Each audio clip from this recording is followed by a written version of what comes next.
Bad news.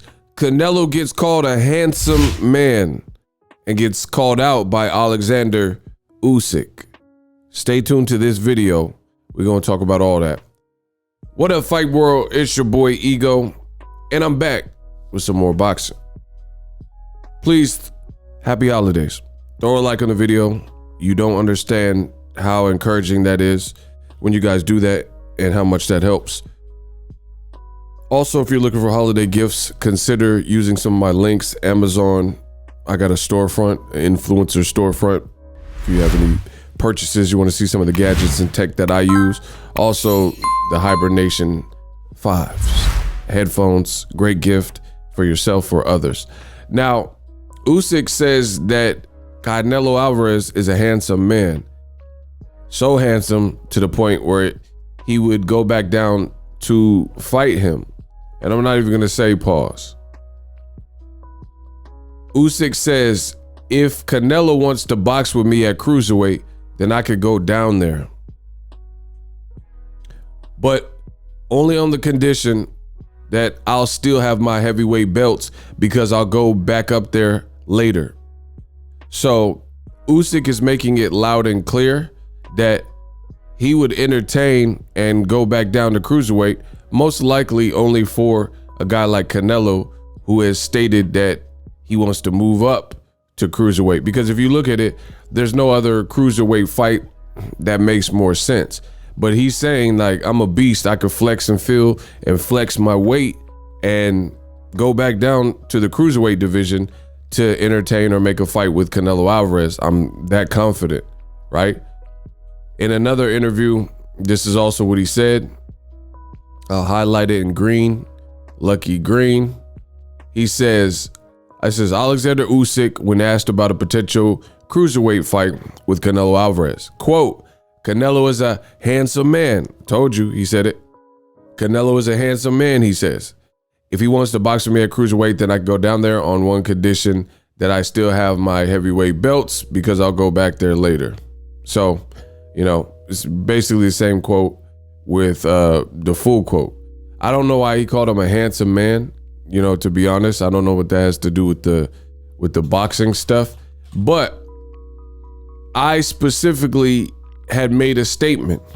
Now, this is what I love about my job. It's all online based. So I'm able to give you guys my truest thoughts and speak my mind. And ultimately, if anybody, because there's some people that just get the message straight away. A lot of people, actually, they hear the content, they listen, they comprehend. They're like, okay, I see where Ego is going with the content. But there are some people who, you know, they fight it tooth and nail, and they act as if what I'm speaking is not perfect, clear, eloquent English, and they can't make sense of what's being said. So again, the beauty about what I do online is all of my work is recorded. I have no choice. So you could always refer back to these videos. And I was on record, am on record, I guess you could say, with saying that Canelo versus the Makbook Air guy, the African guy at Cruiserweight, what's the basis? What's the point? Unheralded, unknown name, you know, who's really looking forward to that fight? This is just kind of an excuse for Canelo to move up in weight and try to beat a guy who only became a champion when fighters like Usyk left the division, probably through politics, because Cruiserweight, as I've often stated, is a division where it's never really been the poppin' division like welterweight, lightweight. You got other divisions like middleweight, heavyweight. Those are poppin' divisions where historically heavyweight, I mean, just think about how many of the great heavyweights from Muhammad Ali to Mike Tyson. I'm flabbergasted. Every time I'm not a textbook fighter. I fight to win, totally to win, right? To Lennox Lewis, to Ray Mercer, Tommy Morrison, Ernie Shavers, Sonny Liston, Joe Frazier, Smoking Joe, and the list goes on and on. But then You could look at classic like middleweights, Hagglers and whatnot. You could look at classic welterweights, Sugar Ray Leonard, Floyd Mayweather, Pacquiao fought at welterweight, etc. Current Terrence Crawford, Errol Spence, and the list goes on. And Jaron Boots Ennis looks like he's one of those ones that's gonna be here for a while, right? But then when you think of cruiserweight, how many cruiserweights can you think of that are just the bomb biggity, right? Evander Holyfield, Usyk, right? You can name a couple guys that fought at cruiserweight. And I'm not really referring to like guys like Roy Jones who fought at cruiserweight, but he wasn't really a cruiserweight. You know what I'm saying? Like, I'm not talking about like back halves of their career. I'm talking about like they made their bones fighting at cruiserweight. I'm telling you, the list is very slim. And without Google, without Wikipedia, I want you guys, if you disagree, let me know in the comment section. Leave me a comment with all the cruiserweights, historically great people that made their name at cruiserweight that you could think of.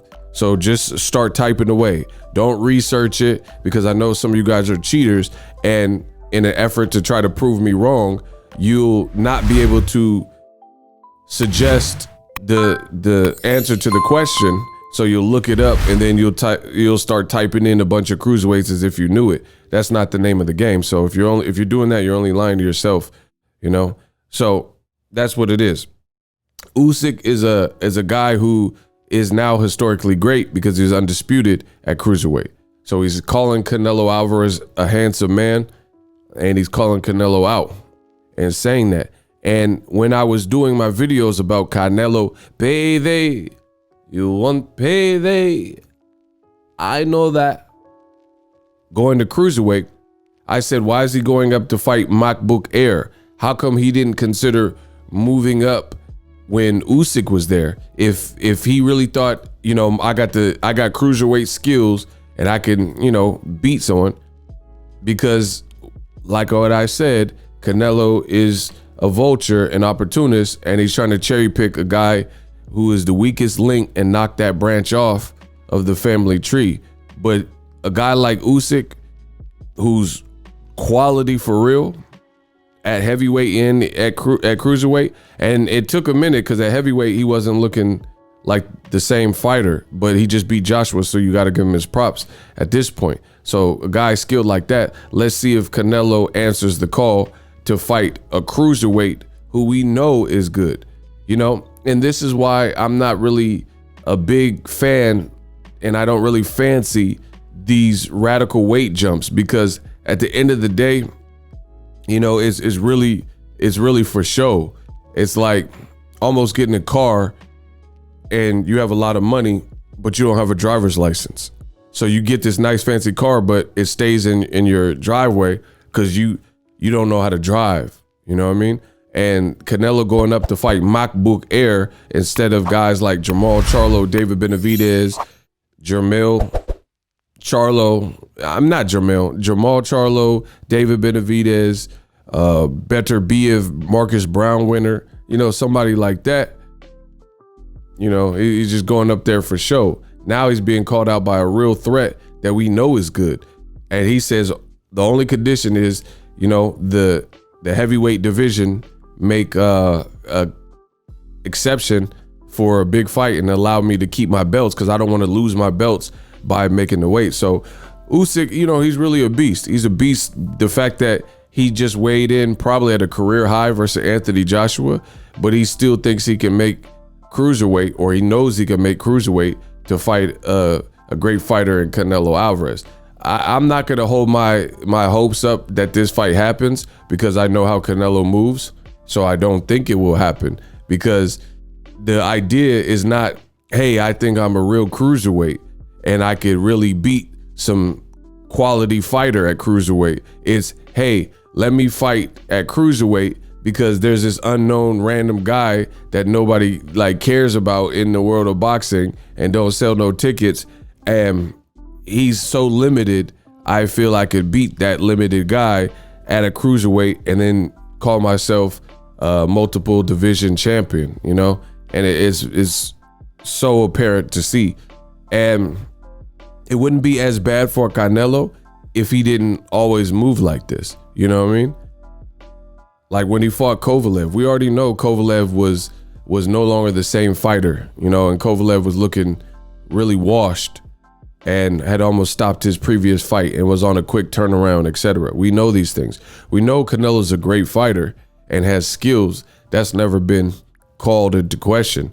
It's about, do your opponents have equivalent skills? Like MacBook Air. Is anyone think he, skill for skill, has the wits to match Canelo? No, of course not.